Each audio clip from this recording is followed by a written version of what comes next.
All right, we got her here. Let's go take a deep dive and see what she can do.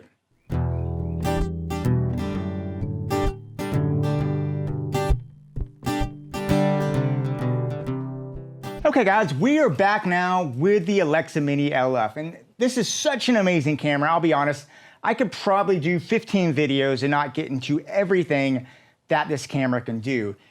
If you know what the Alexa Arri Mini LF is, if you understand it, then you kind of know what's brought you here. And there's some actually great videos online already that dive into what this camera is and why it's so great. Go check out Potato Jet. He actually did a fantastic video on it that I'll put a link down below. What I wanted to do today was to talk to you as a filmmaker if you're in a situation where you're thinking about getting one, you're not quite sure, and you just kind of want to see how the infrastructure of the camera works. Now, I did do a video, I'll put a link up here on how to put the Arri Alexa together just to show you just how easy it is.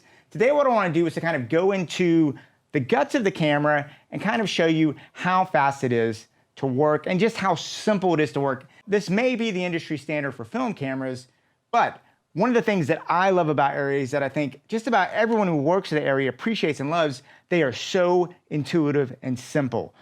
It's not a complex camera. You're not going to need to get a tech on site to try and figure out how to work it. Almost anyone, if you've operated a Sony a7S III, if you've opened up a Panasonic GH5 or S1, anyone that's done any basic level of even mirrorless cinematography can pick one of these up, figure out the menu system in just a couple minutes. So what I wanted to do, I'm not going to do an exhaustive dive. I just wanted to show you kind of what you can expect if you're working with an Arri and to show you just how simple it can be. Okay, so the basic thing is, and I am going to point this out because there are other camera systems out there that don't.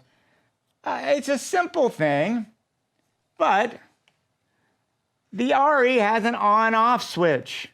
I personally love that. I know one of the things about the Reds that this kind of drive me crazy on some of the Reds I've used is the power switch and the record switch being the same thing.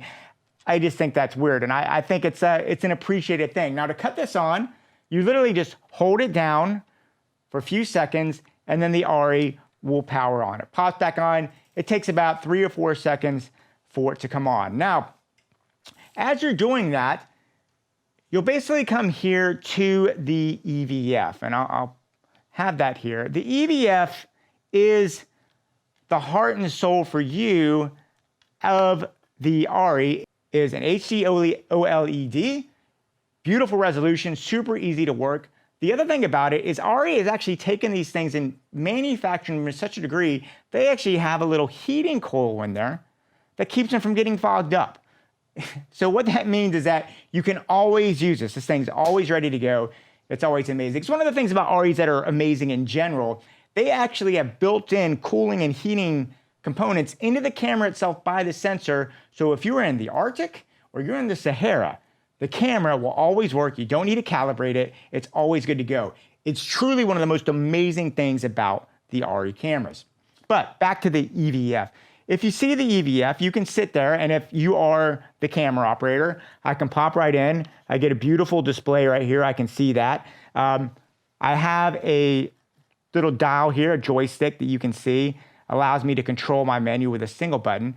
But the good thing is I can also take this, pop it out, flip it around, and now it sort of becomes, I can still, if you see here, I'm looking through the EVF, but the monitor doesn't disappear. That's very, very good if you have a first AC or anybody else on set that can kind of help you operate the camera if you have a second person working the camera.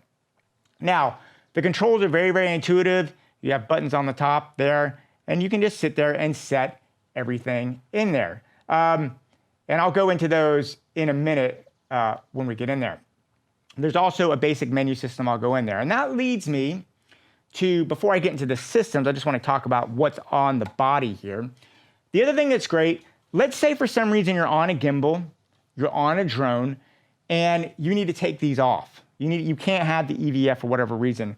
The great thing about the Arri is it has these buttons on the side here that you can program to do whatever you want and access all the menu options. You can actually access all the menu options of the Arri without ever having the EVF on. You can actually program the one button, use these as arrows, get around to get what you want. So the Arri is totally customizable, totally programmable.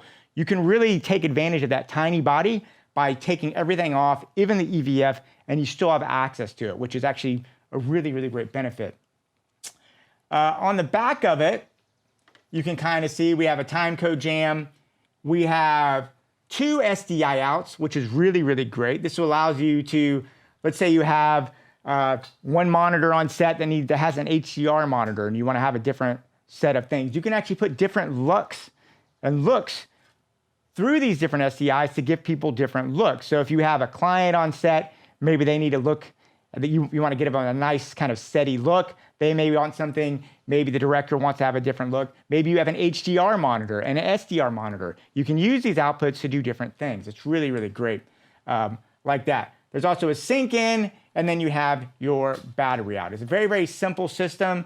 And then really the last thing here is you have this elbow, and this elbow allows you to power just a lot of stuff, but it really you can get the whole follow focus system, iris control, zoom control, all that right there in the camera. Keeps everything very, very streamlined. And as you can see, I've got this camera kitted out with just about everything you need for a basic thing. I haven't put my follow focus on my wireless monitor on there, but either so, it'd be very, very simple. You can see it can be a very, very streamlined system. Okay, so there's so much to talk about this camera. I think I'm gonna break this video into 2 parts. So come back, join us next time, and we'll dive a little deeper into the camera.